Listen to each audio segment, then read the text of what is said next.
O mga mountaineers, paakyat na tayo ng summit. Ready na ba kayo? O tara, akyat na tayo. Pare, makinig yung lahat. May katutubo tayong madadaanan. Tahimik tayo. Tignan natin, tanongin natin sila kung anong ginagawa nila. Sa nakikita natin, may nag-iihaw. Tapos yung isa, parang nag-aayos ng paanan niya. Oh. Parang buong pamilya. May bata, bagong henerasyon. May nagluluto. So tanongin natin kung ano yung niluluto niya. Magandang araw po. Hindi naman po. Tatay, kami pa kulay galing Manila.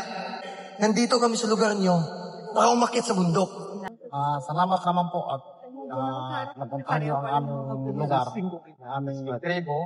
Ako lang po ang nakakaintindi ng Tagalog. Pero ang mga ninuno ko po talaga hindi alam mag-Tagalog. Sambalis ang alam nila na salita. Tatay, nung nandun kami sa unahan, na-observe namin, may apoy kayo at may niluluto. Pwede yung kulang magkwento kung ano yung mga ginagawa niyo o niluluto niyo po? Ikwento ko po ang aming tradisyon talaga sa pagluluto sa buho o pagpainit ng tubig sa buho. Ito po yung aming takuri namin, buho. Pagluluto sa buho talaga ng kamuting kayap-kap, sa sambal po talaga ito, kamuti. Ito po ang pinaglulutuan namin ng tribo namin. Wala kaming kaldero, wala kaming anuman ang kagamitan. Ito talagang lahat ng niluluto na mahuli namin man sa bundok, ay dito namin niluluto. Lahat. Pagkain namin dito sa bundok. Ako po ay bilang isang aita na nakapag-aral ng elementary lang, kaya natuto po akong Tagalog. Pero itong mga kapatid ko na to ay hindi po alam na mag-Tagalog. Dahil may kumuha po sa akin na isang unat na bilang mag-aral, kaso kinapos lang sa budget. Tignan nyo naman po yung aming kubo ay yan lang talaga ang kubo namin. Na walang yero, yan po ang tinutulugan namin.